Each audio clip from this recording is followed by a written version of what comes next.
All America, all the time. Sit down, buckle up, and get ready for The Dan Bongino Show. Folks, I'm going to have to repeat this again. Get ready. Write it down if you need to. Tattoo it on your brain. I promise it will help you, your mental health. I'm not kidding. I'm not trying to be an ass about it.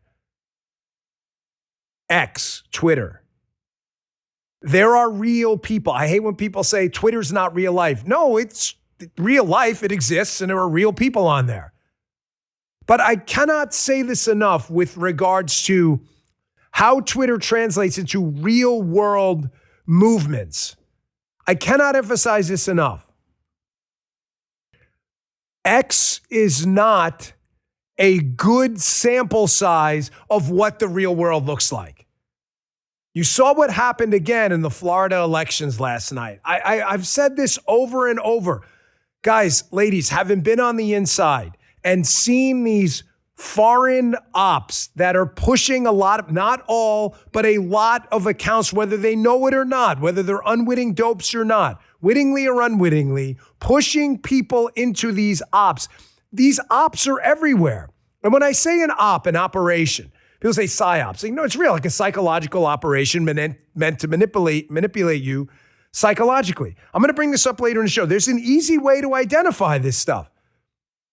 You saw like polls, this candidate, and listen, whatever. You run for office, good for you. It takes a lot of guts to run for office. I ran. I didn't win, so I'm not sitting here like crapping on anyone for running. I'm just saying like there's ethical ways to run a campaign and not. I was asked 1,000 times. I ran in a deep blue district. Just say you're pro-choice or whatever, you could win. No, I'm not pro-choice. Forget it. I'm proud of what we did. However, what I'm not proud of is people running unethical, stupid campaigns about collective guilt. The Jews, the Protestants, the evangelicals did it. Who? Which one? There's no home for that here. That's not our party. We don't do that. We don't care about your religion, your skin color. That is not our thing. That's a leftist thing. There's an easy way to spot an op. Number one, have you applied the Bongino rule? Have you waited 24 to 72 hours, not before commenting, but before making a final decision on something you saw? Have you waited a little bit? Number two, does the account speaking to you on X have a reason outside of an ethical or moral reason or a principled reason to be saying something? Oh, look, that's a Russian-based account spouting how Putin is the great. Maybe they've got a reason for saying that. Three, what's the counter argument? Have you entertained that? I've got Dinesh D'Souza coming on later. We're going to talk about a fascinating topic, not just the rise of the DSA and all this other stuff, but he's got a book out about the Bible and actual historical evidence. Have you considered the counter argument? I'm going to bring up one with him later because I'm interested in both sides of that. And does this message look like a current thing? Why is everybody talking about it all of a sudden? Let's get this. I got a lot to talk about, so don't go anywhere. Peptides, NAD+, GLP-1s, and all biohacking products are 25% off at All Family Pharmacy. Visit allfamilypharmacy.com/biohacking. Use code Bongino25 to save 25%. Love All Family Pharmacy. Prescription provided if appropriate. Today's show also brought to you by Birch Gold, BIRCH. You don't wait till your house is on fire to install a smoke detector, right? You don't wait till after the wind and rain hammer your windows and the power goes out to prepare for the hurricane. You don't reach for your seatbelt after the impact because after the crash, the hurricane, or the house fire, it's obviously too late. Similarly, you don't wait until the dollar goes to zero before you buy gold. It's too late then. Diversify with precious metals now, like I do. I've used Birch many times because you never know what's going to threaten your savings next. Persistent inflation, a weakening dollar, unexpected financial disruptions. You don't know what's coming, but you can take a preventative step. Do that right now by requesting a free info kit on gold from my friends at Birch Gold Group. Just text my name, Dan, to the number 989898. There's no cost, there's no obligation, just straightforward information on how you can diversify your savings, even an IRA or 401k with gold. I buy gold from Birch Gold, BIRCH. You can trust them too. Text Dan to 989898. Text Dan to 989898. Message and data rates apply. Thank you, Birch Gold. All right, fellas, let's go. So a couple of things. The doomers and grifters who were telling you last night that there's going to be some huge upset in Florida, Byron Donald's going to go down in flames, our guy is right on his tail. They just got embarrassed by the numbers. Byron Donalds won in an overwhelming victory. Congratulations to Jay Collins and Paul Renner and others who ran. You run. Great. Good for you. It's tough to put your name on a ballot, I understand. But Byron won convincingly. If you were following a lot of the traffic on X and you're not immune to ops like we are on this show at this point, you would have thought to yourself, wow, this race is really close. It was not. You've seen this in other races as well. You saw it with the boner phone race and all this other stuff where people are being told, oh my gosh, this is some mass movement. Oh my gosh, look, this collective guilt stuff. All the kids hate everyone now and we should leverage that. No, we should not. No, we should not. These groups of people telling you this, ladies and gentlemen, have a 100% success rate of failure. These people telling you this, it's doom and gloom. Trump sucks. MAGA's done. Country's over. Data center's going to kill you. This is going to kill you. That's going to kill you. A lot of this stuff is not genuine. It's just not. Some of it is. A lot of them are legitimate concerns. Hopefully I'll get to this later. Flock cameras, data centers. I'm not telling you what to do in your community at all. At all. You do what you want. I'm just telling you, you should have the information. There's nothing controversial about that. Here's the risk. Here's the reward. Okay. It's not hard. I just want you to remember something too, because I get this a lot. Friends of mine reach out. It happens a lot. And you know who you are, and I don't blame you because I've thought this too. People reach out to me and they say, but Dan, it's not worth it. I go on X and I post some simple thing and I get this bot army of people attacking me who are into the collective guilt. The Jews did it and all this other stuff. Folks, I just want you to remember something. That's BS, okay? It is. It's BS. There are real fights out there.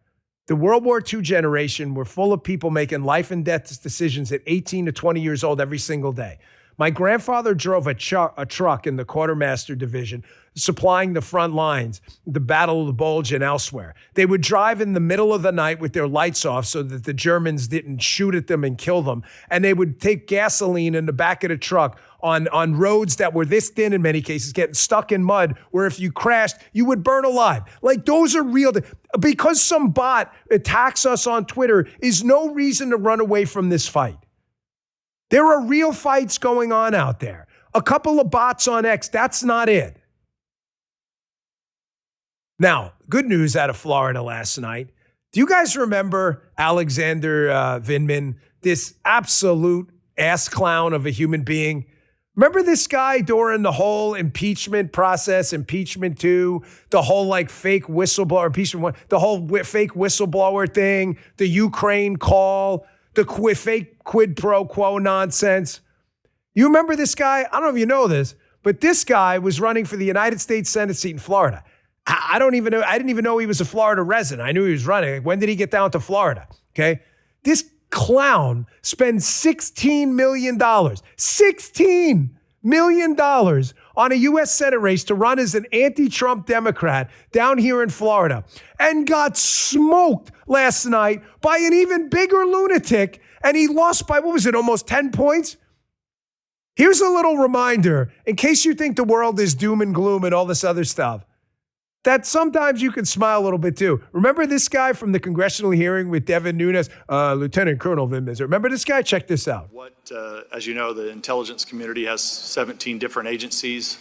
What agency was this individual from? If I could interject here, we don't want to use these proceedings. It's our time, I know, Mr. Chair. but we need to protect the whistleblower. Please stop. I want to make sure that there's no effort to out the whistleblower through the use of these proceedings. Mr. Vindman, you testified in your deposition that you did not know the whistleblower. Ranking member, it's Lieutenant Colonel Vindman, please. Lieutenant Colonel Vindman, you testified in the deposition that you did not know who the whistleblower was or is. I do not know who the whistleblower is. That is. So how is it possible for you to name these people and then out the whistleblower? Per the advice of my counsel, I've been advised not to answer specific questions about members of the intelligence community. Wow, looky here. Now, Schadenfraud's really an awful thing. You shouldn't be mocking people. And I just said, like, you run for office, good for you, except this guy. This guy deserves all the mockery in the world. What a clown. $16 million. And he loses to someone even crazier than him who had almost no money at all. I'm not even sure she cracked $1 million. This lady, Angie Nixon, who is unbelievably running as a socialist in Florida. Justin, how well you think a socialist is going to do in Florida? The Cuban community loves him, right? Yeah, thank you. Miserable. Justin's rocking the Freedom shirt today. We love Charlie. However, Angie Nixon is running as a socialist, spent almost no money, and beat this idiot. Here's Angie Nixon. This just came out from the Senate Republicans account. This is the lady. This is Florida, folks. What does this have to do with politics? It's a national show. There are socialists running everywhere. However, the difference with Florida is a proportion of the citizenry of South Florida that actually grew up being starved to death and tortured by socialists in Cuba and elsewhere is very large. And let me just tell you something. Folks in the chat, you live in South Florida? Yes or no? I was asking a friend in the studio this morning. He does some like security type stuff. I said, what do you think the chances are if Angie Nixon were to go to a Cuban coffee shop and get like a cafecito or something and walk in there in the Cuban coffee shop and be like, I'm here to tell you the glories of Castro. What are the chances she gets out? I'm no violence. No, I'm just saying that's probably not going to happen. I don't want you to do that. This is the crazy lady that beat Vindman. This is how nuts they are. She says she brings her kids to drag shows because it's... You got to listen. I don't even want to get ahead. It's short. Listen to her reason.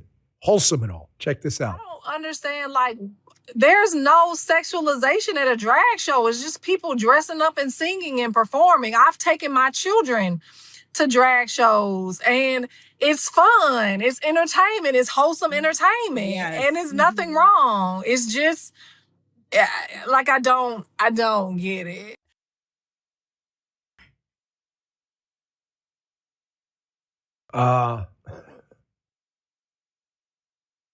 Okay.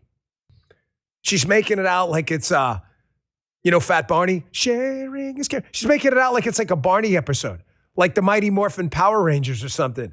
Was it like the pink Power Rangers? There you go, Power. You take your kids to drag shows and you're a socialist? That's going to do very well. Justin, you've lived down here the longest. Florida, they're big supporters, obviously, of men and women's sports, taking your kids to drag shows, and socialism. It polls so well down here. It polls well. So, Angie, keep it up with that. Let's see how you do. Thankfully, we had a great result. Morens in the chat. Thank you, Florida. Florida Democrats also for showing us your true colors and how stupid you are, shuttling one idiot away for someone even worse. All right, I wanted to get to this too while he's in the chat. Folks, that interview yesterday with Scott Pressler went absolutely crazy. So after the show, he had mentioned something at the end. For those of you who missed yesterday's show, Scott, he's a Get Out the Vote. He registers voters. He's done amazing work. We have him on the show often. He came on yesterday and he told me something I hadn't heard of. I'm always candid with you. If I know, I know. If I don't, I don't. But I always go out and do a little homework. So we had mentioned on the show that there is this really weird program, hence the title of today's show, where you can basically vouch for people to register to vote. Now, Justin, you vouched for people before, right? Your friend group or something. You were in college. Friend group, that sounds kind of like milquetoast. But I hang with a bunch of people, but I keep my group of friends.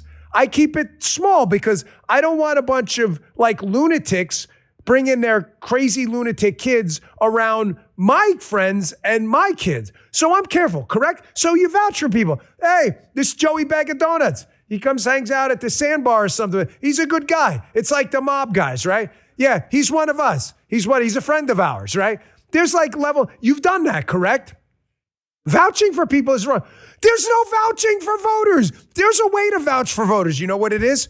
The freaking voter. Just show up. Bring your driver's license. I'm vouching for myself. Here's a license that says myself is myself. Here you go. There's no vouching. There's no vouching. It's like Tom Hanks. There's no crying in baseball. There's no vouching. What do you mean vouching? So I went and did a little homework of this. And Scott, I went to his X feed first, because again, X is real life. It's just not a great sample size for voting and all that other stuff. I saw this video on the X feed of, what is this, election judge training, Guy? This is insane. There is a way to vouch for people to ensure free and fair elections. It's for them to show up with a freaking ID. It's how we vouch for people who buy booze. Justin, who I recently learned is above the age. I hired the guy young.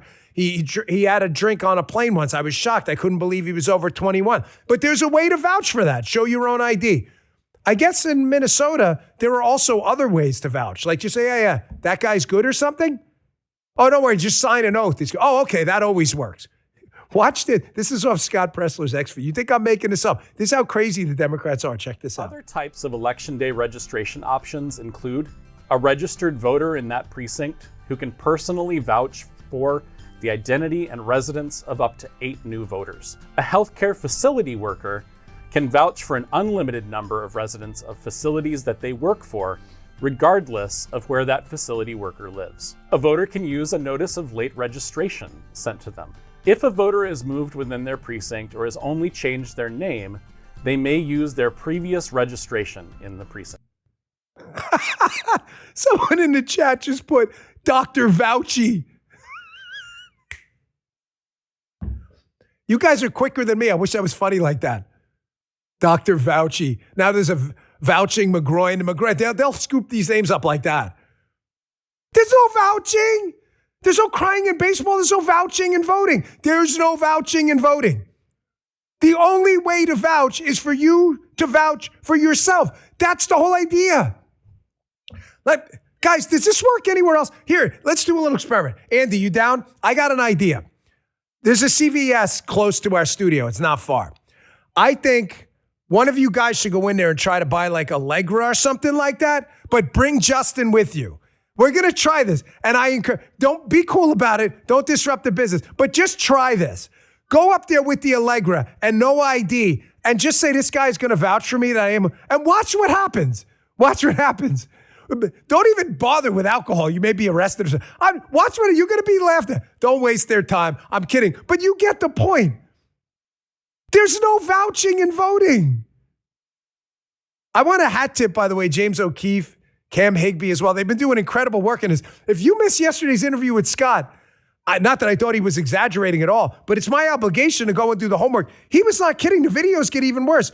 Here's an independent journalist, Anthony Rubin, at Muckraker, with this video is not a joke. This is a two-parter. It's about a minute each, so it's not that long. But first is the setup where this guy, Anthony Rubin, brings in these folks in full garb, and he's like, hey, I want to vouch for these people. And then in part two, he's like, this guy's a member of Hamas. And they're like, yeah, okay. This is not a joke. I wish this were funny. It's not funny. Here's part one of this video. Check this out. Minnesota's electoral system, there is a process known as vouching, where a registered voter can vouch for 8 non-voter registered individuals. And the vouching process stands in for a proof of ID or residency or other documentation that the vouchee would need to show in order to register to vote.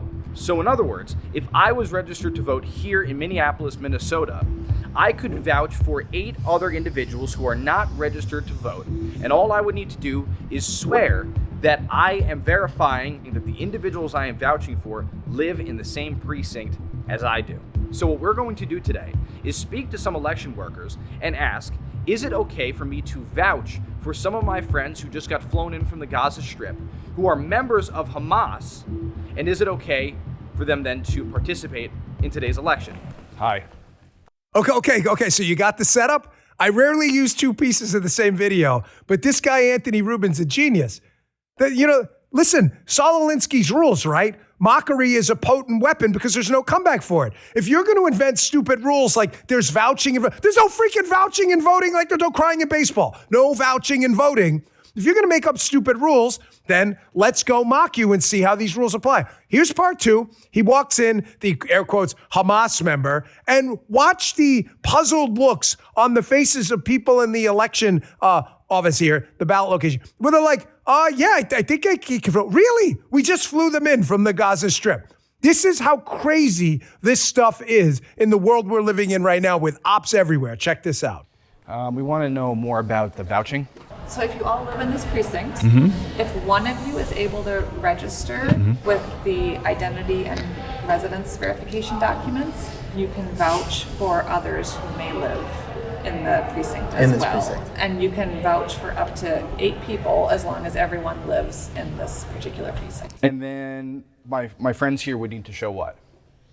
If you're vouching for them, they wouldn't need to show anything. They don't need to show anything? Correct. Okay. Yep, we would verify your documents, so your identity, your residential documents, and then the people you're vouching for, you're are vouching. Their documents. You represent their document at that point. You're saying you know that they live.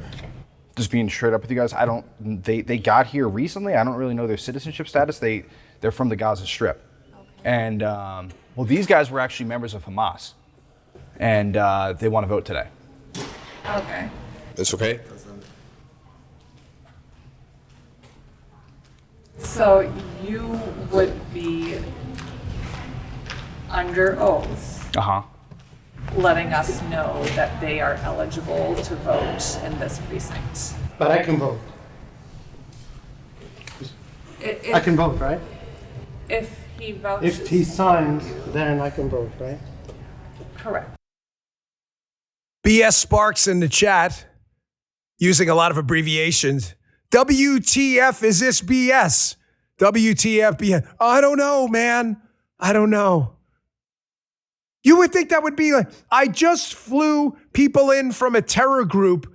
Yeah, just sign here. Just sign, it's okay. Oh my gosh. This is, folks, if we ever been at a time in American history where we needed a piece of legislation as badly as we need the SAVE Act right now, ever? I said yesterday on the show, to Scott Pressler during the interview, the problem with having a paper constitution is it doesn't have superpowers, okay? Folks, I love our Constitution. I love what our founding fathers did. I love that our country's made mistakes and fixed them, and we're the most powerful, freedom-loving country on earth. But the hard reality is the Constitution is just a piece of parchment paper. That's it. If nobody believes in it, and they believe it's selective and laws are only applied when people feel like it, the whole thing falls apart. Fidelity to the cause collapses. This is a system of faith. Oh, faith in laws, not laws that are selectively applied. Folks, the polling on this issue is overwhelming. This is easily an 80-20 issue. I'm going to show you something coming up next. Most of the polling you're seeing, a lot of it, is total BS anyway. So it's always with a liberal slant too. Here's the kicker. About 80% of people support some form of voter ID in free and fair elections. Can you imagine if polling was actually legitimate and not skewed by garbage polls? This would be a 99-1 issue. I'm going to show you what I mean with this thing coming up, this massive polling scandal that broke yesterday. If you haven't heard about it, again, it's a cautionary tale from the Dan Bongino show. Most of these pollsters are just full of crap. They're just making this stuff up. Vouching work at ATMs, Justin wants to know. I don't know. Try it. See what Andy says. Andy, I need to withdraw $1,000 from Andy's account. They say he's got an account, Joey Bag of Donuts Bank. No, Justin's vouchering me. He said it's okay. He's good for it. Right. He's good for it. All right, but it's polling scandal is a major story because I've been warning you about this forever. You want to talk about ops?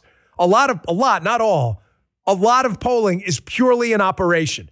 It's a psychological operation meant to manipulate you. You've seen it with President Trump throughout the years. Hey, one of the best parts of my morning is that first cup of coffee. You know the feeling before the craziness kicks in. A strong cup of coffee early in the morning that's not bitter. And a few minutes for yourself, for me, on the back porch, that's Blackout Coffee. It's bold, it's smooth, it's fresh roasted. It's one of the little things that just makes the morning better. I love blackout coffee. I don't like standing in line in the morning to pay $7 for what is basically a milkshake with a tiny little amount of garbage coffee, and that's no good. Make yourself some blackout coffee. It's a small American company that takes their coffee seriously and shares our values, and they're proud of it. Now, here's what I'd like you to do. Don't just buy a bag. Join the coffee club. Pick your favorite coffee. Tell them how often you want it. Blackout Coffee takes care of the rest. You get member pricing, free shipping, double rewards points, and the longer you're in the club, the more perks and surprises they send your way. Can't beat that. Great coffee, delicious, bold, not bitter, at home, your schedule, no lines, no $7 coffee, no nonsense. Just go to blackoutcoffee.com/Bongino. Use code Bongino for 20% off your first order. That's blackoutcoffee.com/Bongino. Join the coffee club today. Upgrade your morning. You thank me later. You're going to love it. Blackout Coffee. Thanks, Blackout Coffee. Today's show also brought to you Blackout Coffee in the morning, but you need a good sleep at night. Where are you going to get the best sleep? You like that? Helix Sleep, Helix. Listen, your mattress is going to affect your sleep. It is, especially if you don't have the right one for you. Change your mattress, change your life, get better sleep, switch to Helix mattresses. I switched to the Midnight Lux from Helix. I fall asleep more comfortably, wake up less often, and I feel noticeably more refreshed in the morning. The Helix Sleep Quiz only takes a few minutes, and based on my answers, they recommended a mattress that matched my sleep style and preferences. It made choosing the right mattress incredibly easy. One feature I've especially appreciated is the cooling design. I'm one of those hot sleepers. On warmer nights, helps me stay comfortable, which means less tossing and turning and more uninterrupted sleep. Since upgrading, I felt more rested overall, and I have better energy throughout the day. Helix also makes it easy to try for yourself with free shipping, a 120-night sleep trial, and a limited lifetime warranty. And now Helix has an exclusive offer for my listeners, 27% off site-wide. Go to helixsleep.com/Dan for 27% off site-wide. That's HELIX, helixsleep.com/Dan for 27% off site-wide. helixsleep.com/Dan.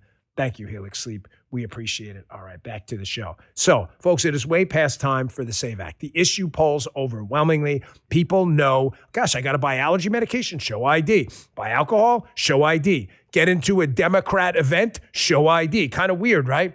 I saw this post by Bill Malugin, a great reporter over at Fox. He said, the company behind a recent poll that showed Karen Bass, LA mayor, with a 12-point lead over Nithya Raman for LA mayor, and showed Bass collecting most of Spencer Pratt's prior support, which seems insane. Spencer Pratt ran against Karen Bass, has admitted their poll was fake, all caps, not my caps, Bill Malugin's caps, and was intended as a, quote, this is unbelievable, a social experiment for suckers. Folks, I'm telling you, don't get sucked into this to see how a poll could spread in the media ecosystem without verification. This is why I keep telling, the company's called Median Strategies, conducted a poll in Wisconsin that had Francesca Hong, the socialist, up by 20 points. Hong lost. It was all bogus. Folks, when I came out of the FBI after the year I was there, I was very clear with you that please, whether you seek this show as a source of information or somewhere else, it's your choice. It's a free republic. I understand that. But all I ask is whoever you're seeking as a source of information, you're living busy lives. You're not there reading the newspaper every 5 minutes of the day for the latest story. That's my job, is to distill the news down to digestible bites. Don't fall for people who overwhelm you with information but underwhelm you with actual evidence. That's what this stuff is. Here's a Fox News report yesterday on this company getting basically raked over the coals right now. And I'm telling you, this is just the beginning of a huge polling scandal in this country. You have to start asking people, what are the evidence for those claims? Not what's the information you're telling me. Is that information valid? What evidence do you have to back it up? And you would have seen right through this stuff. Check this out. Here's what happened. A legitimate sounding company puts out a poll showing LA Mayor Karen Bass leading Councilwoman Nithya Raman by 12 points. Well, that's plausible. But it also showed 85% of Spencer Pratt voters breaking for Bass. Well, that is a huge red flag, right? In no way would most Pratt voters support Bass. But the media loves polls. Many TV stations here locally, a major newspaper, published this entirely fabricated poll, and that was republished hundreds of times on social media. Now, when the LA Times called the polling company, it admits the whole thing is a hoax. Here's a quote. Median Strategies was created as a short-term social experiment to examine how purported polling information could enter and spread through the political information ecosystem without independent verification. Justin has no beef with this at all. And maybe his point is valid. He's like, maybe we needed people to get kind of shaken up. Maybe we needed to put out a fake poll like this so people understand how easy it is in the, quote, social experiment to fake polls. I don't like it, especially when it involves elections. But I get his point. If it was anything else, maybe it's a good social experiment to expose how easy it is to engage in an op. But folks, the problem I have with these ops, with elections and other things, is there are real life personal consequences. But Justin's point is not, I'm not disregarding it at all. There are real personal consequences. Guys, and this is where I'm going with this. Andy, you've been here long enough now. You've definitely been here since I've been back. And for those who've been with me, P1s, and I don't like to make the show about me. I do a weekend update once in a while. Occasionally, I'll tell a story about something we did when I was in the government that involved your taxpayer dollars, not because it's me, but because you paid for it. But I don't like to make the story about me. The ops against me personally are through the roof. Justin's laughing because we don't talk about it a lot, but we have really, really good employees here who can see an op from a mile away. Did you notice that? Like, I didn't come out and say the things they wanted me to say. I didn't come out and say, gosh, Donald Trump sucks. I didn't come out and say it's definitely the Jews and the evangelicals, they screwed up. If you don't say those code words, you are going to be a target of the op people who ironically always go down in flames. I only bring that up because this has a real consequence falling for this stuff. I don't know if we have been subjected to multiple very serious death threats. There have been arrests. There have been investigations. I'm not talking about indirect. I'm talking about direct threats against my life, my family, and elsewhere. A lot of it is based on pure, unadulterated garbage and nonsense. It's not a sob story. It's part of the gig. I wish it didn't happen to me or anyone else, but it's real. This is why I am so adamant at exposing these things. I don't know if you missed this yesterday, but there was a sentencing in a very serious threat case against our Treasury Secretary, Scott Bessent. These ops have real consequences in the real world, and real people are in danger because of it. I told you, it's not a matter of if something's going to happen. It's only a matter of who it's going to happen to and when.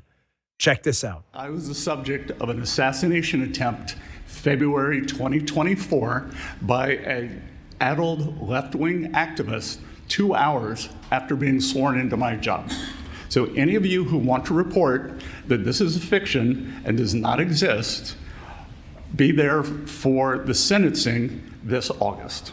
Here we are, Dana. Right now, that sentencing hearing is taking place here in the nation's capital. 24-year-old Ryan English of South Deerfield, Massachusetts, pled guilty for charges related to attempted assassination of then cabinet member nominee Scott Bessent and for carrying a dangerous weapon on the grounds of the Capitol, according to U.S. Attorney Janine Pirro. According to court documents, about 3:12 p.m. on January 27, 2025, a week after the inauguration, English approached a U.S. Capitol police officer near the south door of the Capitol building and stated, "I'd like to turn myself in."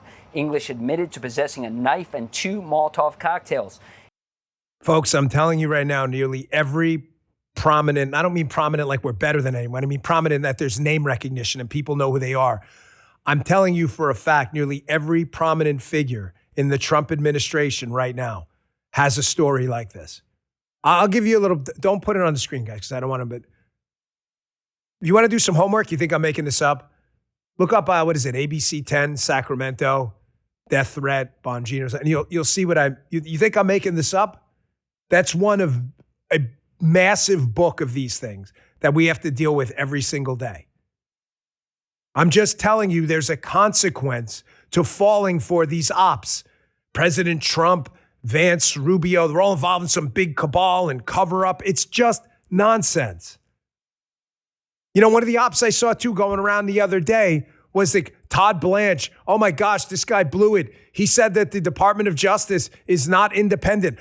Thank God Mark Hemingway responded to this on X. Like, this is all an op. This is all bull information that gets slipped out. The Department of Justice is not independent. I don't know what you're talking about. The Washington Post, of all things, wrote a piece saying, hey, listen, the Department of Justice falls under the executive branch. I don't know what part of this is. The Washington Post, of all, but Mark Elias, crazy Democrat lawyer, I'm without words. This was once a proud newspaper. Support independent media. Losing his mind over it. Mark Hemingway responds, what are you talking about? They're 100% right. The DOJ is not independent. The Attorney General answers directly to the president. Is any of this confusing? You remember folks in the chat? I'm just a bill up. Okay. Do you remember that? Like, do you not know Schoolhouse Rock?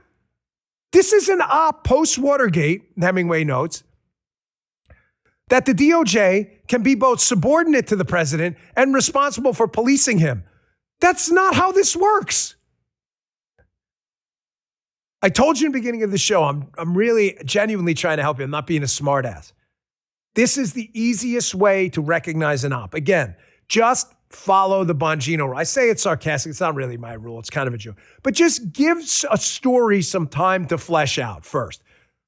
Usually the initial piece of information, Mark Elias, pushing his own outlet, right? Democracy docket. What a clown. Folks, give the story first some time to flesh out, not before you comment. You're free to comment on whatever. I'm not here to tell you what to comment on or not. But before you draw any final opinion on things, wait for a diverse source of information to come out. Second, again, does the account have a reason to be BSing you? Sometimes they do. Sometimes it's just real. Sometimes they're lying to you just because they want to. Is there counter information out there, counter evidence? And does this look like a current thing? If you see a story that pops out of nowhere, and listen to me, I want to get this in all caps. Flag it in the chat right now, because you know how people, they clip your show and they clip out the relevant portion. I'm not telling you what to believe about flock cameras, data centers, what shocker gloves or whatever they're called, oh my gosh, shocking gloves, icy. I'm not telling you. Do everybody get it? We will go no further. Flag it in the chat. I'm not telling you that. I'm just telling you, don't you think it's weird that these stories just popped up and all of a sudden they're everywhere? You don't think it's strange that there are some players out there who have a vested interest in taking a side in this debate? Both sides.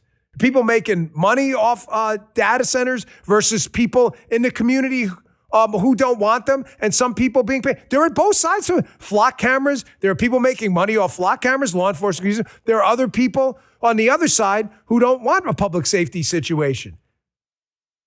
I want you to notice how President Trump, who is almost always by the left-wing media and his critics and the doers. Again, I'm not telling you what to think on this stuff. You feel in your communities and you do subsidiarity what's good for your community. You hate flock cameras?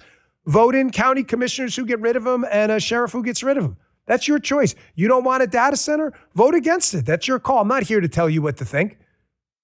You don't like shock gloves or electric gloves? You'd rather shoot people with a taser instead? Fine, whatever. It's your call.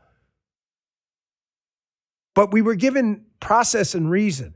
I want you to see President Trump's asked the question about flock cameras. This is the latest, current thing out there on either side, right? Listen to the guy. He's like, hey, man, I think I'm just going to check the issue out. We're going to study it. We're going to get back. Like a reasonable person would do. And yet President Trump is always accused, right, guys, of being impulsive and such a lunatic. He sounds like the only sane actor in the room half the time. Check this out. These license plate scanners that are going up across the country, they're called flock cameras. People are worried that the police might misuse them. Have you heard of them? Yep. Or what's your stance? Well, it's being studied right now. You have pros and cons, right? It's being studied right now. We'll have an answer sort of as to our views on it over the next couple of weeks. I can't get enough of how this guy is constantly accused of he's so impulsive and he just doesn't think things through. And yet when you're given a controversial issue, and it is controversial, I understand, what does he do? He says, hey, man, why don't we just look at it? We'll gauge out what the pros are, significant typically reduction in crime, versus the cons, which is, yes, there are some privacy concerns. Can those be alleviated with guardrails? Why don't we just stop and take a breath? This show never got into the current thing stuff. We just didn't. And it drives people bananas because they want you to come out and start screaming and yelling before you even have the data. Happened again last night. Folks, I'm gonna ask you this one. Can I leave this up to the chat? So, folks, Joe Kent put out one of these ridiculous videos again last night. I'm gonna take a second here. Are you even? I'm really tired of this. I already told you. Like, are you interested in Joe Kent's response? Yes or no in the chat? Give it a sec. Tell me what you think, because I don't want to torture you guys with this. Frankly, this stupidity anymore. Tell you what, let's just play a little bit of it and we'll compromise because we're going to take in the information like President Trump. Joe Kent, again, is just forfeited all his credit. I feel bad for this guy. He's gone through a lot. He is not my personal enemy, folks. For those of you who want this to be personal, I was very close with Joe. I showed you the picture yesterday. I was more than happy to go visit him when he was there. This is not personal. But Joe keeps insisting that he was somehow, despite no investigative authority whatsoever, blocked from the Charlie Kirk investigation, although he was not an investigator and had no authority to investigate the Charlie Kirk investigation. So he responded to yesterday saying, well, I'm just going to play a little bit of it, and I want to explain how he actually outs himself here yet again, and yet people still believe, oh, I trusted. Okay, great. Play this. Can you stop when I tell you to stop? Because I don't want to go through the whole thing. All right, check it out. I'm going to briefly describe the role of the National Counterterrorism Center in the investigation of the assassination of Charlie Kirk. So NCTC analysts are a part of every joint terrorism task force throughout the entire country. The JTTFs are typically led by the FBI. NCTC's role within the JTTF is to determine if there is any foreign nexus. So that would be a foreign country, a foreign government, a foreign individual, a foreign company. If there's any foreign connection or nexus to an act of domestic terrorism, like the assassination of Charlie Kirk.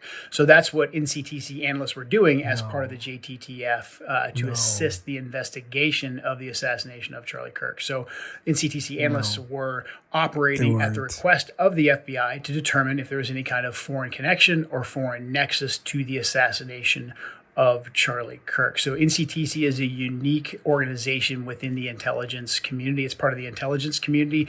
It can see all the operational traffic, all the raw reporting coming from the forward-facing intelligence community, the CIA, the DIA, the NSA, etc. But it can also see the raw operational reporting coming from the FBI and other federal law enforcement agencies. Stop. I'm just going to leave this here. I'm really sorry Joe Kent, when he decided to swear in for NCTC director, had no idea what his job was. Notice how he outs himself here. Ladies and gentlemen, I'm going to help Joe and you, okay? The thumbnail is devastating. We didn't do it on purpose. I don't want to be accused of like the thumbnails. Everybody's got a bad thumbnail out there. Ladies and gentlemen in the chat who've been members of the USIC or a JTTF, do you know what raw intelligence is? Raw intelligence is exactly as it sounds.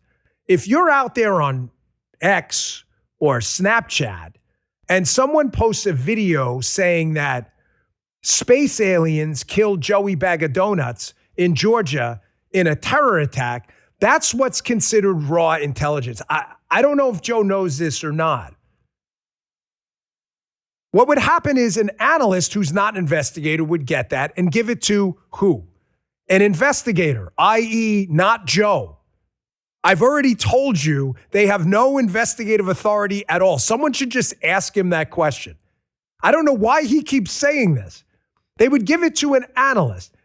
The investigative work is done by investigators who have power to investigate, subpoena powers, arrest power.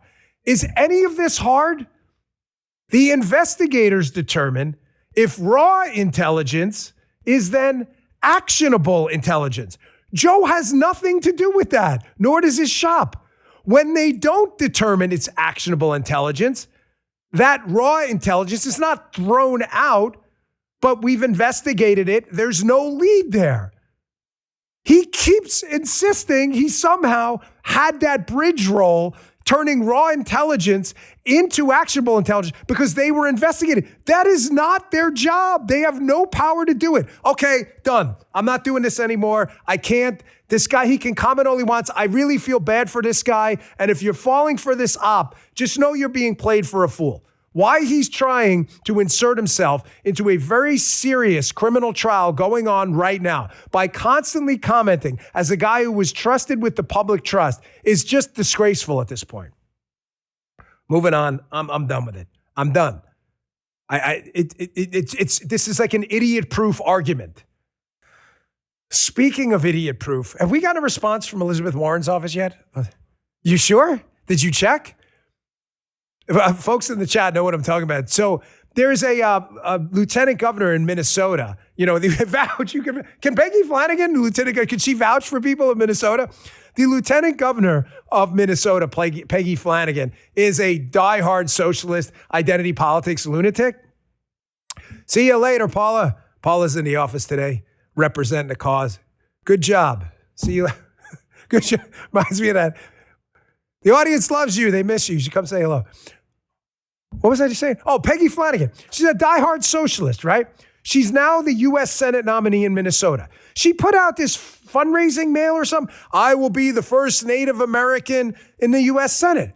Now, if you believe in ops and you're a sucker like people who believe in this op these other guys are putting on, you would actually believe that that's not the case because you were subjected to an op in the past by a bunch of identity politics liberals who told you Miss Pow Wow Chow, Elizabeth Warren, was in fact the first Native American senator, despite her being whiter than a bottle of whiteout. Remember, you want a beer? No, I'm good.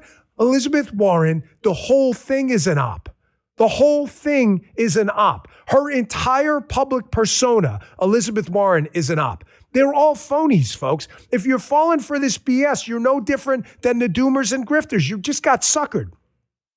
Hat tip, this is a Maze Moore video, right? The great Maze Moore on X, must follow, MAZEMOORE, one of my favorite accounts. Always go there for some show prep stuff because they're so fantastic. He's so fantastic. Here's Maze Moore, and if you're watching or listening, on audio, watch the Rumble video. You'll see a video in the background of Elizabeth Warren exiting a private jet. Private jet! Spewing carbon dioxide everywhere. That sounds like a capitalist thing. I got no beef with private. I love it, man. I'm a capitalist. That's a great thing. Really convenient. But I thought they hated that stuff. Here's Elizabeth Warren bragging about getting $2 from some college lady who supported her. $2. What did that? $2 bought her what? 1 millionth of a second on the private jet? Can you work out the math for me? Andy, is there a way to work that out? So Andy, if you could do this math, I'd love you. What is the average charter per hour? Like, I don't know. Is it $20,000 an hour, $15,000? I don't know. But what does that $2 work out? So how much of Elizabeth Warren's private jet time was bought by this $2? Here, check this out. I tell you, there are so many people who are in this fight for all the right reasons. You know me, did the speech and then afterwards did a selfie line. And we were there for over an hour. And people are coming through and they're saying thank you and they're giving hugs and talking about what's important to them. A young woman came up by herself and she said, I'm a broke college student with a lot of student loan debt. And she said, I checked and I have $6 in the bank. So I just gave $3 to keep you in this fight. That's what we got to do. I gave you $3. $3. Justin, you've been on jets, right? Again, I'm a capitalist. I love it. Success, good for you, buddy. Do your thing. These people are running against that. This is a total op. Justin, right? When you sometimes on these private jets, they have like various assortments of like little snacks and thingies. Some have whiskey. Justin is taking advantage of that. He was over the drinking. It shocked me to death. Can't say it enough. If you had to pay individually, I guarantee you, the bag of like those buffalo wings, you ever eat those pretzel chips? They're like flat pretzels, the buffalo wings. That brand is that's the most amazing snack ever. A bag of those would be like $75. She didn't even get a bag of chips on that for this poor lady's $3. Give her $3 back. Folks, these people are total frauds. I saw this post by this Daniela on X about this guy, was it Gustavo? The socialist co-chair was up in New York. This is the socialist co-chair. Again, these people are total frauds. They are total frauds. The New York City, the Democrat Socialists of America co-chair, spit it out there, currently lives in a $1.5 million Brooklyn townhouse his parents bought for him. You literally cannot make up a more ridiculous story. I hate literally. However, you are quite literally, you cannot make up a dumber story. It's like the BLM people at that rate. Oh, $3. The $3 from the car. I was off, by the way. I said $2. It was $3. Big change. It is a big difference. $2 or $3. At that rate, $3 buys you 3.6 seconds on a light jet. I love how Andy broke this down. Break it. If you get a midsize, like maybe you had a Praetor or Gulfstream or something, it buys you 2.2 seconds. If you get a heavy jet, one of the big dogs, it buys you about 1 second. So to the college student, Mary Bag of Donuts, or Janice Bag of Donuts, whatever your name is, you financed, it looks like a pretty, can we play the picture of it? I think it was a midsize. You bought Liz Warren 2.2 seconds on the Pow Wow Chow Express. Awesome. Good for you.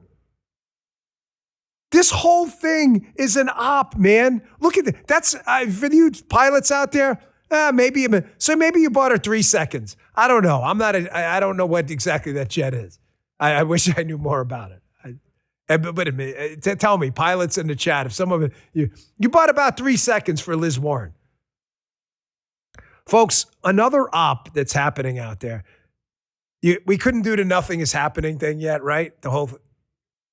Okay, we got this thing. I asked these guys, one of the ops I mentioned in the beginning, just like Liz Warren's whole persona is an op. So was all these DSA guys. This cat up in New York, I'm a socialist. Don't you live in a $1.5 million townhouse that mama and papa bought you? Well, you're a fraud. You're a fake. You're a phony. Do not let this infection of fraudulent bull float onto our side. Seek evidence, ask questions, and you will never fall for one of these things. The biggest op I see going on right now, and it's only a matter of time before everybody they try to take down, is the nothing is happening. Of course, we got our famous nothing is happening file. Wait there, we love it. We're going to build a new nothing is happening file because we're going to have to add to it. They love, there we go, another thing that happened. Again, you don't have to like what happened, but your nothing is happening in the Trump administration is just made up. David Morens, former NIAID advisor, pleads guilty in the COVID-19 record scheme. I thought nothing was happening. Looking at potentially up to 5 years. I thought nothing was happening on the COVID thing. What do you think? This just happened yesterday? Again, folks, I know it doesn't matter to the doomers and the grifters. They'll believe anything. They'll believe in Pow Wow Chow, that Liz Warren's not a free market capitalist in her personal life and a socialist for everyone. You'll believe anything. You'll believe there's a real movement in the Republican Party to incorporate Nazi ideology. These are all ops. They're not real. Doesn't mean real people aren't promoting them. They're not real. There are tons of things happening. I asked the guys to put together a list, a compilation of things, because we forget about them. It's in the kitchen getting worked up right now. All the BLM investigations and arrests.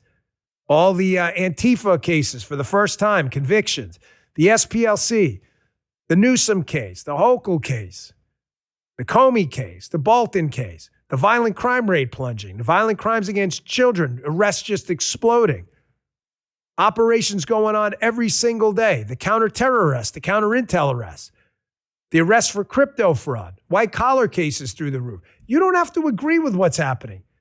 But it is clearly an op you suggesting that nothing is happening. And it's clearly an op to use your official title in the government to imply you had inside knowledge about something you had no idea about, nor any authority to investigate yourself. It is an op. I'm really sorry that bothers you. MSB Voice. Here's a few bucks to keep the lights on. $2 from MSB Voice. Rumble tips right there. Thank you. I told you, unnecessary. We appreciate it. A few dollars that buys, if we were to take a private jet, yeah, if we're not going to the RNC, the midterm RNC, Republican, but if we were, we would apply that to the jet fund. Right, Andy? You've never been on that sucker, right? A third of a buffalo chip. I don't even know if it gets you a third of it. We got to give them those buffalo. Do you guys know what I'm talking about? Those flat pretzel buffalo chips. That is the most. Warren and Sanders spend $2.4 million on private jets and $59,000 on carbon offsets to make up for it. This is the kind of stupid stuff these people fall for. Good luck in the stupid ecosystem you live in. I want to bring this up too because one of the earliest ops I saw through is, I'm not knocking teachers. I love teachers. They saved my life. But the teachers' unions reps, it's a huge scam. They hate school choice because it's a source of money for them to advance Democrat principles. This is the most amazing story. School choice, or anti-school choice, I should say, is one of the oldest left-wing ops out there. Did you see the story out of Mississippi? Mississippi, just in aggregate, is one of the not so wealthy states in the union, Mississippi. I don't want to call them poor because Mississippi's a beautiful place and they're definitely not poor in spirit. But economic development, they had lagged behind for a while. This is the craziest story. It's noteworthy that this is sorry, I can't pronounce that. It's noteworthy that once you adjust for demographics, Mississippi is the state with the second highest test scores in the country, right behind Massachusetts now. They note that Mississippi fourth graders ranked number 1 in the U.S. for reading and math scores improvement since 2013, after ranking 49th in reading and 50th in math that year. Gee, what did it? It's the craziest thing. They actually let Mississippi parents pick where their kids go to school. So crazy. How, like, when you let parents decide where their kids go to school, shocker, folks, they actually pick good schools. You want to see another op on the left? Anti-school choice, Liz Warren on the Pow Wow Chow Express as a form of socialism. Here's another beauty, too. The people that are out there, these socialists, probably like the guy up in New York in his $1.5 million home, telling you, single payer, bro, single payer. We need government-run healthcare. Notice they call it single payer. Who's the single payer, Guy? Do you know? The government. They don't want to use the word government because most people associate with government with suck, with a massive sucking sound. That is the sucking sound of government sucking the life out of you in every single thing they do. So they call it this op-tested name, single payer. And everybody's like, yeah, man. Right. Guy, good point, Guy. The government's not funded by a single payer. It's 330 million payers. You. So there's this rumor out there that, oh no, you'll still be able to keep the insurance plan you love in your job or bargain for in your union. Don't worry, man. They're not going to cancel you. Did you read the bill? The Bernie Sanders bill that El Sayed and these other socialists support is crystal clear. James Freeman, Wall Street Journal. Ladies and gentlemen, get your pens out if you're in a union. Look, it is right there. Section 107, prohibition against duplicating coverage. In general, beginning on the date which benefits are first available, the government benefits, it shall be unlawful. What does unlawful mean, guys? He's like, I think it means against the law. It will be against the law for a private health insurer to sell health insurance coverage that duplicates the benefits under Medicaid for all, Medicare for all programs, which is going to be everything.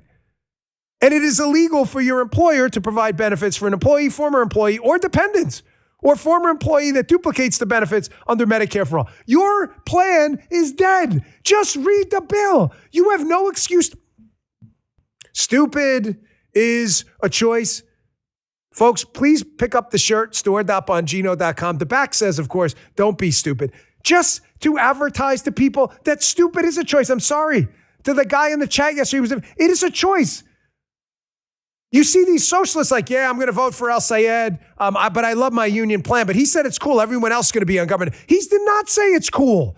Just read the Bernie Sanders bill. Your plan is illegal.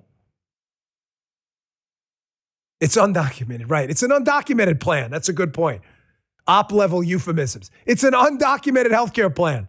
There'll be a black market for healthcare of undocumented doctor-driven healthcare plans. Kind of scam is this, man? Folks, there's no excuse to be stupid anymore. My gosh.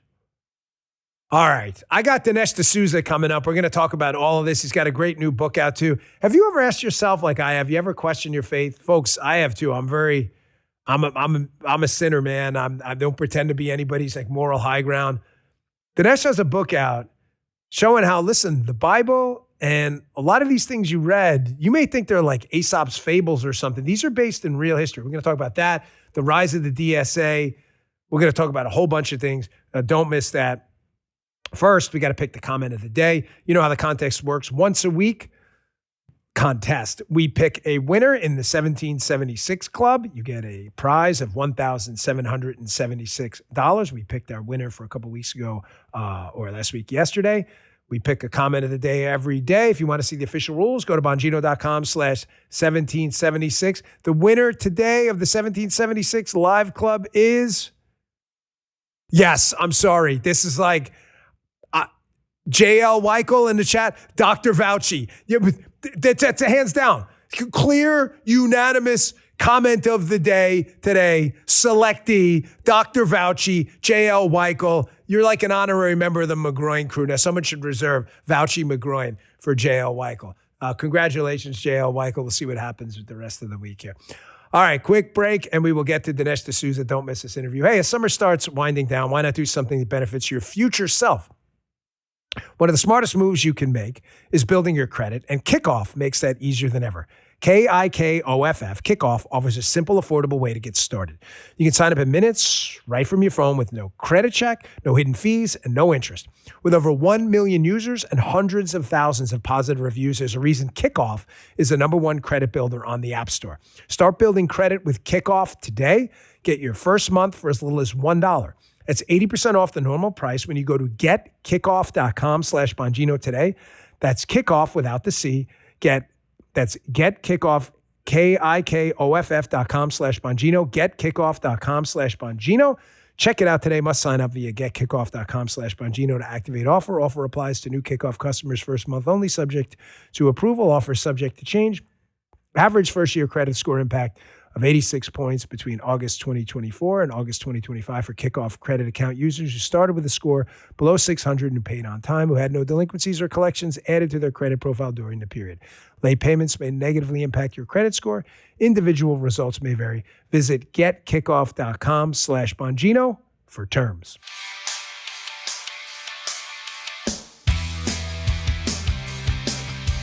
Pleased to welcome to the show today a very good friend of mine for a long time. Matter of fact, one of the guys who converted me to an activist early on from just a regular old voter. I used to watch your debates, Dinesh, on college campuses where you would just dismantle, frankly, just idiotic leftist ideas. Our good friend, Dinesh D'Souza. Dinesh, welcome to the show.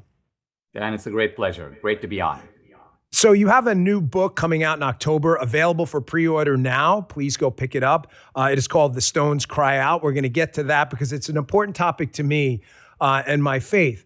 That, you know, the Bible and these historical accounts in the Bible and historical accounts of Jesus and others, these are not just Aesop's fables. These are based in real things. So we're going to get to that. But I'd be remiss if I did not ask you about a couple of things first. As a really close follower of conservative politics for a long time, you know, we've got this infection, Dinesh, you and I have seen. It comes and goes over time in the Republican Party. And thankfully, the good people in the Republican Party that are its base squash it out. It's this collective guilt thing. And notice I didn't just say anti-Jew thing, although that's a prominent part of it, because it's not just anti-Jew. It's the first we get the Saturday people, then we get the Sunday people. It's anti-evangelical. It's anti-Protestant. The Jews are just an easy target.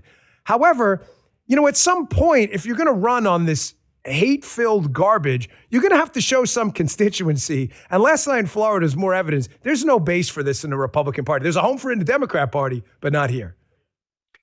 I agree. You've got a smattering of young people. They've been kind of contaminated by this kind of deep-seated, deep-rooted hatred.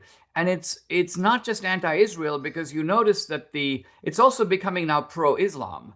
We see this, for example, in Tucker's own trajectory. He started out with like Netanyahu bad, and then he expanded to Israel bad, Jews bad, and then suddenly he was talking about Islam not so bad, and Sharia not so bad, and Iran not so bad. So this is not merely a fixation on one issue. It ultimately corrupts the soul and the political soul completely. It does, and I've tried to explain to people, having been involved in this as a candidate, an activist, on TV, podcasts, whatever it may be, you see and come across a lot of people in the movement. I'm not Jewish. It's not at all relevant to this conversation. I abhor and absolutely vitriolically hate collective guilt campaigns. That's a leftist victim identity politics thing. This person's good because of the melanin level of their skin or what their religion is. They're the preferred religion du jour, Islam, whatever it may be. And this person's bad because they're not. That's totally antithetical to every single thing this country stands for of unalienable, individual, God-given rights. If this is part of your movement, I've said before, check me out. Like, I want no piece of that.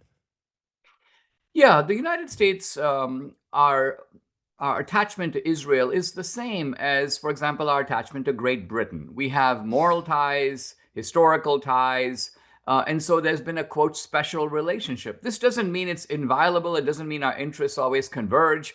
But the way I look at it, that is a very bad neighborhood over there in the Middle East, right? And though the Israelis live there, and they're pretty good survivors in a really bad neighborhood. They know how to fight radical Islam. So we haven't got that good of a record going back to 9/11 and even earlier. And so there's a lot that we can get out of Israel in this larger fight that we have to prevent what is clearly a serious problem, Islamic infiltration of the West, an attempt to sort of take all those Middle Eastern principles and apply them here in our country. That's happening right around us, and we can't be blind to it.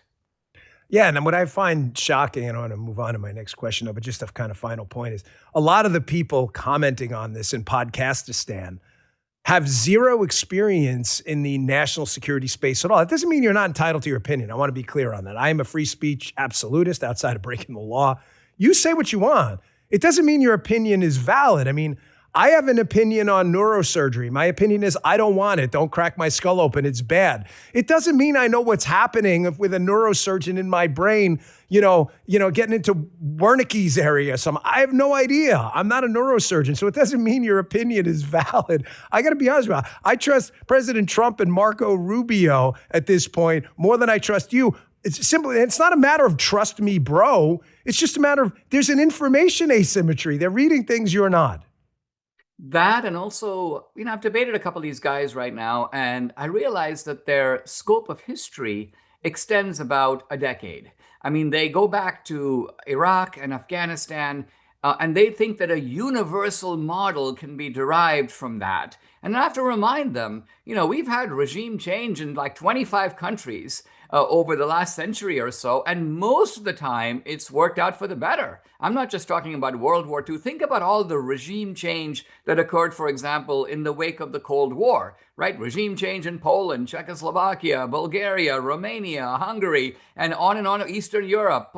And all of that has been transformational and to the good. So this doctrine that regime change is always bad, I'd like to see some regime change in Iran and Venezuela if we can get it. Now, I'm not willing to pay any price to do that, but the idea that it's not a worthwhile goal, really?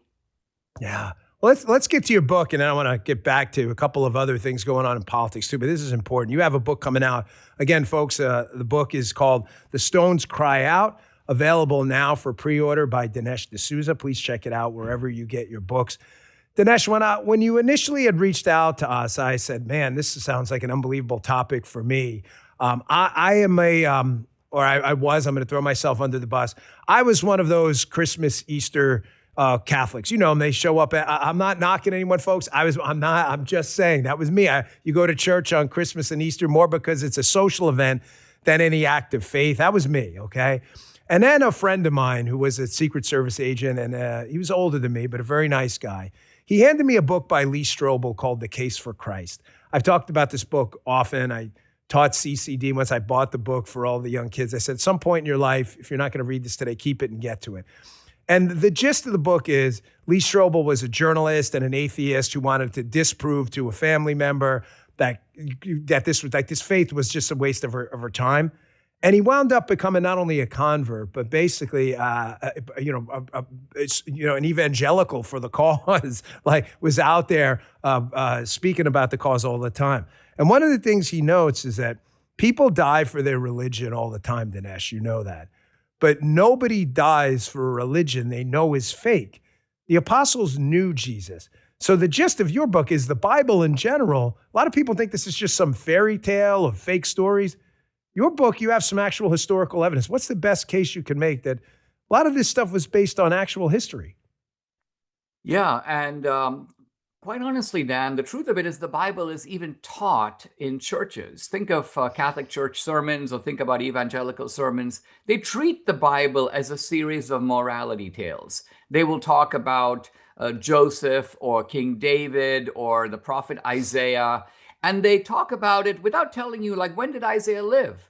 What century? What was going on at the time? So in other words, the general approach is to ignore the historicity of the Bible. So I went to Israel for the first time the end of 2022. I was very charmed. I kind of felt like I'm in the land of the Bible. But then I was exposed to this biblical archaeology, and it's been going on for about 150 years, but it's sort of accelerated in the last 25 years. And what we've seen now is just dozens upon dozens of artifacts coming out of the ground that support and confirm the historical truth of the Bible. This is about real people, real places, and real events.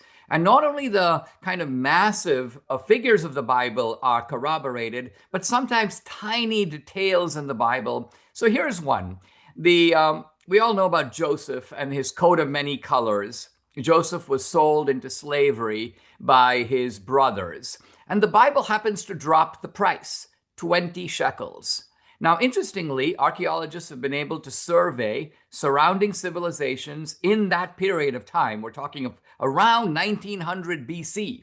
And so we know the price of a slave in Mesopotamia, in Assyria, in the civilizations surrounding Israel. And the price turns out to be, you guessed it, 20 shekels. Now, it's not a fixed price. The price of slaves was less before that and more after that. So there was evidently inflation. But in Joseph's own time, it was precisely 20 shekels. So in the 19th century and later, skeptics would say, oh, the Bible was written hundreds of years later, after the events it purports to describe. They made a bunch of this stuff up. Well, nobody writing centuries later would know the exact price of a slave at the time of Joseph. Archaeology is able to verify that that kind of little detail that the Bible just casually drops happens to be right on. And Dinesh, you're correct. I remember, again, teaching a CCD class with Paula for a couple of years. And, they're younger kids, I get it. But you get a lot of the learning materials. And some of it is quite, cartoonish. It's for kids, I want to be clear. But when you read the Bible as a discerning adult, you realize if they were going to write, say, an Aesop's fable, a fake story, you wouldn't write about the human beings in the story being as fallible as they were. I mean, King David, there's an endless litany of stories of succumbing to temptation. Solomon, all of these big features of the Bible, Abraham himself. I mean, they're not painted out to be anything other than fallible human beings who eventually found a path. So it seems kind of strange if you're going to make up a story that you would make everybody out to be just rather human. You'd make them out like a Superman comic, like, oh my gosh, unless kryptonite, they're immune to it. This is a very profound point. The ancient literatures of almost every civilization are kind of distastefully boastful. They're all about, we're great, we're the greatest, everybody else stinks. The Bible doesn't do that. So you're quite right about that. The other thing about it is no other religious text has been archaeologically, is even able to be verified. I mean, no one even tries to archaeologically check out the Quran or the Hindu scriptures or the Buddhist scriptures. Only the Bible can withstand and has withstood 150 years of withering skeptical scrutiny. And here's the bombshell of it all. In 150 years, there's not a single, not one, important archaeological finding that contradicts the Bible. When archaeology first started, the skeptics were like, yo, we're going to use this as a battering ram against the Bible. We're going to show the whole thing is myth and legend. They haven't been able to do this. Now, you mentioned King David. Now, true, for a couple of thousand years, if somebody had asked you, all the way up to like 1990, prove the existence of King David outside the Bible, you couldn't do it.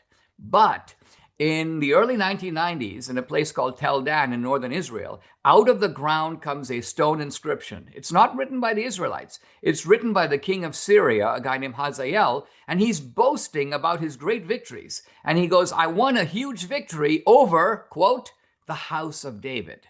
So not only is he confirming David, he's confirming the Davidic dynasty of kings who succeeded David. And then now, in the 21st century, an archaeologist named Eilat Mazar has found the ruins of King David's palace. Now, that is a kind of mind-blowing story to itself. Eilat Mazar comes to an archaeological group and says, you guys need to move your visitor center because the palace of King David is underneath your feet. And they go, well, how could you possibly know that?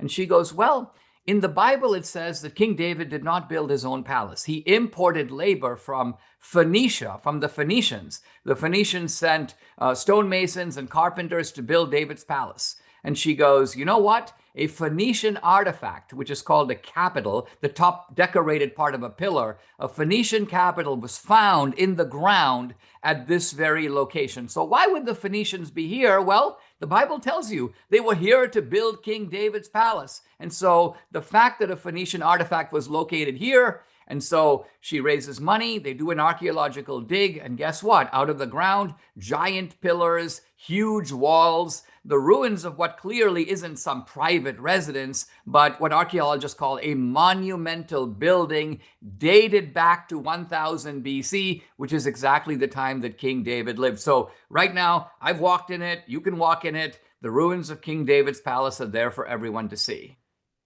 And Dinesh, when you go to Israel and the surrounding regions, I mean, the Jordan River is tautologically real. You can go and see it. The Garden of Gethsemane, like they're actual places. I mean, you could go and see, and I strongly encourage you to do it. And by the way, it has nothing to do with Judaism or Christianity. It's the seat of multiple religions, as you know. As a history lesson alone, even if you're not, you don't subscribe to a particular religion, that's your choice. As a history lesson alone, you'll see these places are real. They existed. I wanted to ask you this because my journey with faith is, I'm always struggling. I get say I'm not anyone's preacher. I'm not trying to be anybody's moral hero or martyr. I'm just a guy who gets upset about politics with a microphone. And I'm honored that people care at all what I have to say about things. But my journey with faith and, my struggles with my own weaknesses, one of the things I did when I started to make this conversion from a Christmas, Easter Catholic to really immersing myself in the faith is I started to listen to the other side too, because I wanted to be able to make an actual argument. God gave me a brain and reason for a reason. So I started to listen to others too, like Hitchens. I know you're familiar with his old work, of course. And one of Hitchens, let me just frame it this way. The most powerful argument, I think, for the existence of Jesus was the argument I made about Lee Strobel's book, that nobody dies for a religion they know to be fake. The apostles knew Jesus. They were killed brutally, hung upside down, beheaded. You would think they would say, right, Dinesh, like, hey, gig's up. Like, I was just kidding. Jesus didn't really run. But they didn't. They were like, no, kill me. So they saw it. That's the difference to me. But Hitchens made an argument a while ago that, well, we were around all this time as human beings and this mystical God just shows up, 2,000 years ago out of nowhere. But I think where Hitchens goes wrong or went wrong is there's an assumption built in that you understand, one, the reasons an all-powerful God would do that, and that time, you understand time as God understands time. Like, in other words, time is just some linear longitudinal thing, which is even the physics sometimes dispute something. Like, it just doesn't make sense. It's like maybe there's a reason there you just don't understand, like my dog doesn't understand calculus.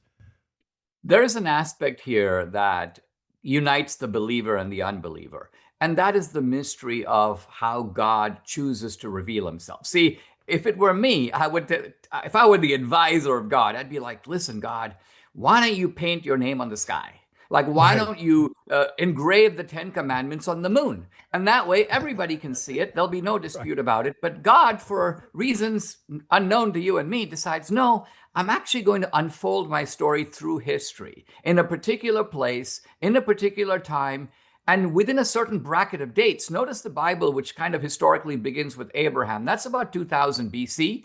And the Bible comes to an end about 50 AD. So that is its time span. And even its geographical span is kind of limited. It's Israel. It involves some of the surrounding kingdoms like Egypt and Assyria, later Babylon. But that's the scope of the Bible. Now, the incredible thing is that the Bible itself is written in this thunderous language of revelation, right? In the beginning, God created the heavens and the earth. And so the Bible doesn't prove things, it kind of asserts them, it declares them. I think what's fascinating is that in recent times, in recent years and decades, it's like God is now choosing to use a different language. And that's why I use this title for my book, The Stones Cry Out, because stones can't speak, right? But someone is speaking through the stones. And now, you mentioned Jesus, and I'm always fascinated by the great scene of the trial of Jesus, right? Because it involves these fascinating characters. There's King David, there's Pontius Pilate, the Roman governor, there is Caiaphas, the high priest, and then the most mysterious of all defendants, which is Jesus himself. Now, there's fascinating archaeology on all these characters, but I'm going to focus on the high priest named Caiaphas. This guy, Caiaphas, is named in the Bible by only one name, Caiaphas. When Jesus is arrested, he's taken to the home of Caiaphas. Caiaphas organizes the Sanhedrin, or the priestly council. He lobbies Rome to get Jesus executed. So he's a really important villain in the Bible. Now, the historian Josephus gives us his first name, Joseph Caiaphas. And again, for many, many centuries, if you believe in Caiaphas, you'd have to believe it on faith. But in recent decades, they're digging in the priestly quarter, the aristocratic portion of Jerusalem, of ancient Jerusalem, and out of the ground come these boxes. They're called ossuaries. It's a stone box. And in the first century AD, if you died, they would bury you in a tomb. But then when your body decayed, they would take your bones out, put it in a box, and put your name on it. So out of the ground come these ossuaries, about 20 of them. And the archaeologists are looking them over, and one of them is really ornate. And they see a name on the front, and it says, Yehoshaphat bar Caiapha. Yehoshaphat, Joseph, bar, son of Caiaphas. They open the box. It's the bones of a 60-year-old man. And they date the bones. It dates to the 1st century AD. It's Caiaphas. And the remarkable thing, Dan, is we're not looking at some stone inscription or some ancient writing. You're actually holding the bones of the high priest. So this great scene of Jesus's trial and crucifixion kind of comes to life archaeologically because you realize you're looking at real people and real events. I never heard that story about Caiaphas before. That's incredible. You know, your answer too to the Hitchens question, I think, is incredible, and it reminded me a bit of another book I'm fascinated by.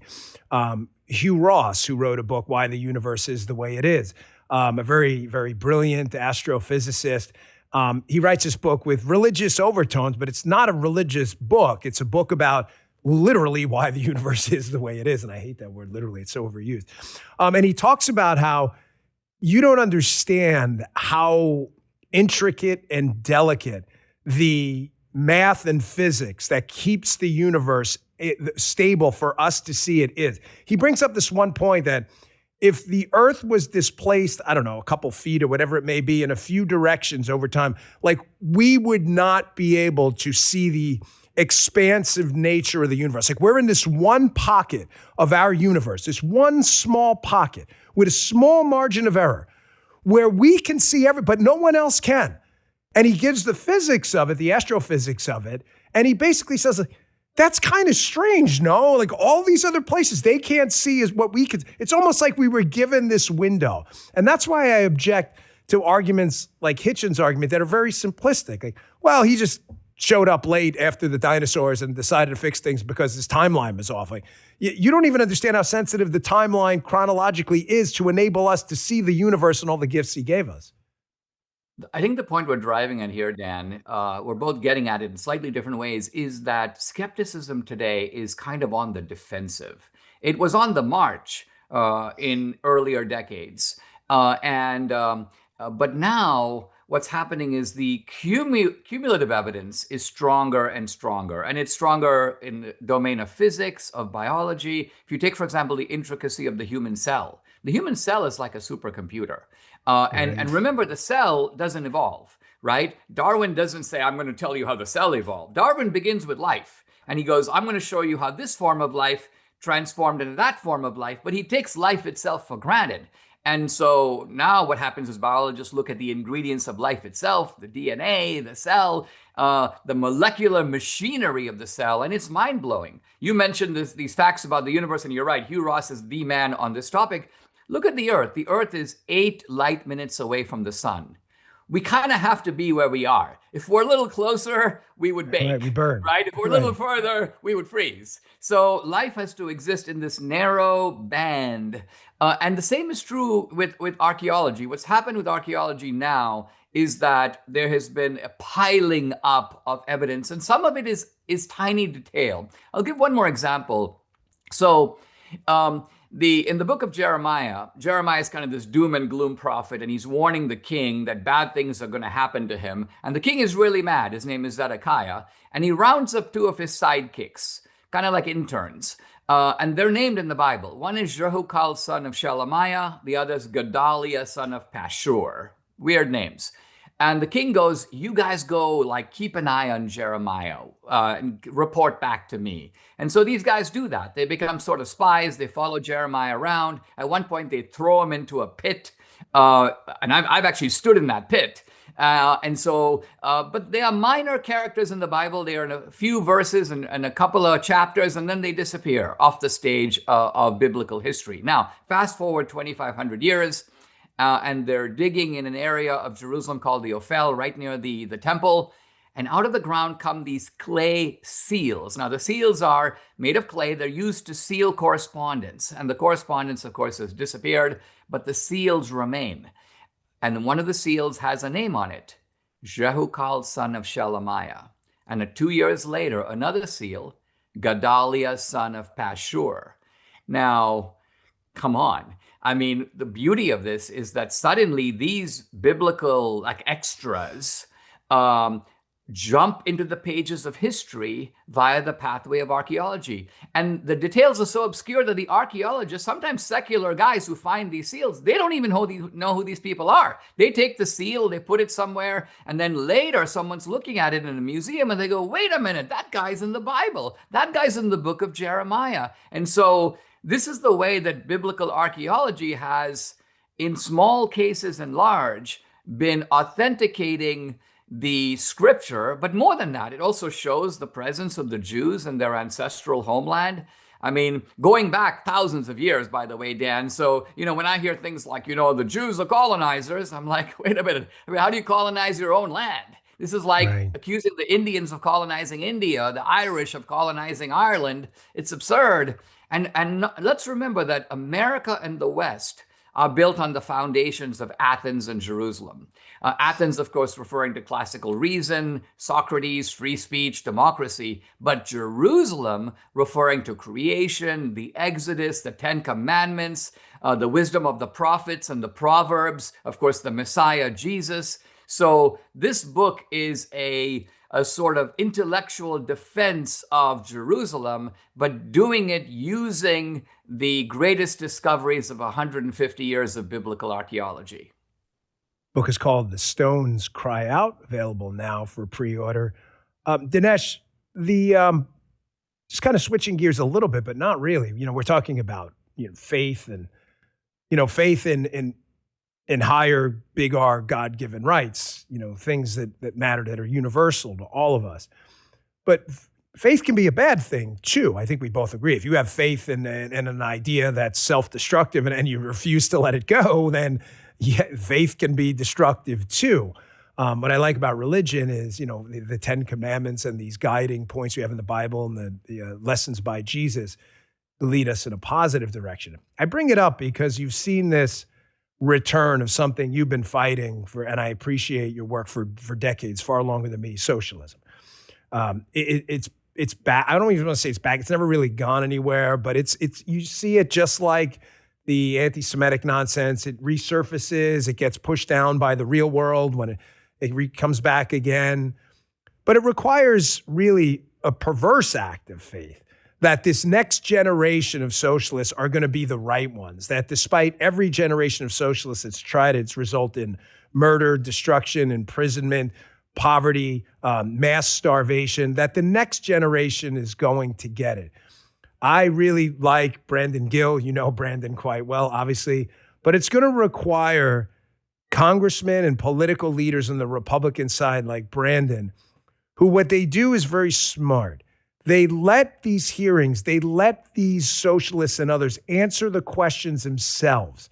and try to explain in their own words the nonsensical belief that it's going to work next time. There's an asymmetry here, Dinesh. Socialism's easy to explain. Everybody's going to get stuff. It's going to be great. It's going to be free. The hard work is on our side where we have to message it. And I think he engages that tool up on the Hill great. Let them explain it. Watch what happens when they engage in this ridiculous circular reasoning.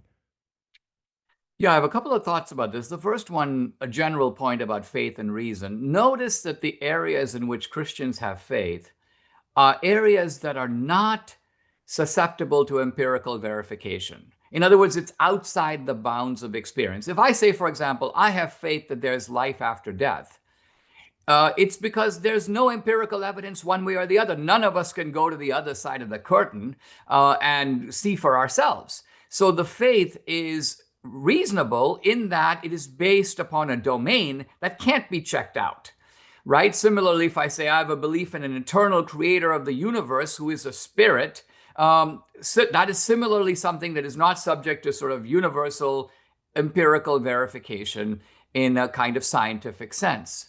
Now, let's switch to socialism. In socialism, you have all kinds of empirical evidence, right? You have evidence of North Korea versus South Korea. Compare the two. You have evidence of East Germany versus West Germany. And these are really good examples because we're talking about the same people with the same background. Of course, if you compare two very different countries, you could say, well, it's the German culture versus the African culture or something like that. But we're comparing countries made up of the same ethnic group that have tried two rival economic systems and look at the results. I think what's going on now with these democratic socialists is that the leadership kind of knows all this. And so they are not really being motivated by idealism. Quite honestly, I think they're motivated by gangsterism.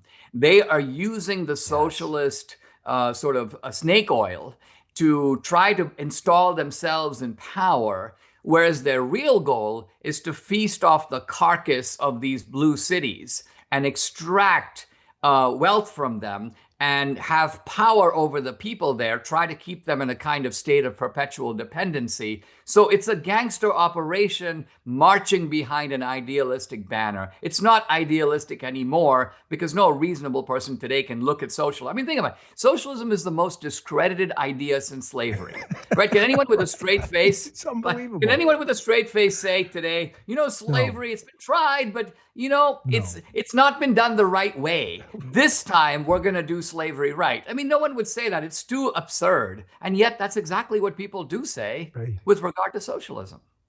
I mean, the Holodomor. I mean, the examples, you forget Khmer Rouge. Like, there's so many examples. Sometimes when I'm discussing it on the program here, I go, oh, damn, I should have mentioned that one too. You're right. It's just like the evidence is, please. And with the surrogate brain of AI now, I'm sorry, but there's just no excuse to be stupid. We say on the show all the time, I don't mean to be, crass about it, but stupid is a choice now. You can just go to AI and ask questions and get answers. Dinesh, I really appreciate all your work, not just now, but through the years. I've been a big supporter of all of your work. If you haven't seen Dinesh's library of debates on college campuses going back 20 years, some of it's just gold.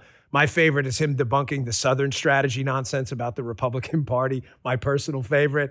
Dinesh, thanks a lot for your time. Good luck with the book. The book is called The Stones Cry Out. Please pick it up on pre-order today. There's evidence, folks. All you got to do is read it. Dinesh, thanks for your time. Dan, always a pleasure. I love that guy, folks. He's been around this movement for a really long time. And for those of you who missed that, put in Dinesh Southern strategy when he just dismantles this guy. Like, the Republican Party appealed to the racist, horrible people in the South. And Dinesh is like, really? That's kind of interesting because as the South started to dump de facto and de jure racism and became a more diverse place, it also became, that's crazy, more Republican. It's so weird. It's almost like it's the opposite argument. Just kind of common sense, right? Man, again, great guy. Check out his book. Thanks again for tuning in. Make sure you tune in to Haley at noon. Sean Farish following after that, rumble.com/Haley, rumble.com/Sean, SHAWN, and then Vince every morning at 8 a.m. How do we watch on Rumble? I get this question. Just download the Rumble app. What does it cost me? Nothing. It is totally free. But I like to watch on the web. Okay, go to rumble.com/Bongino. That's free too. We just ask one thing. You give us a follow while you're there. Give us a follow on Apple and Spotify, too. We'd really appreciate it. Thanks for tuning in, folks. I will see you back here tomorrow at 10 a.m. Hey there, I'm Vince. I'm Haley Carania. I'm Sean Farish, host of Vince. Host of Scrolling with Haley. Host of Sean Farish Live. You can always catch my show right here. Right here on the Bongino Report channel. Live, 8 a.m. Eastern, weekday mornings. Noon weekdays. 1 p.m. Eastern time. And if you miss it, no worries. The show will always be right here and anywhere you find a podcast. Thanks for watching. And thank you for your attention to this matter.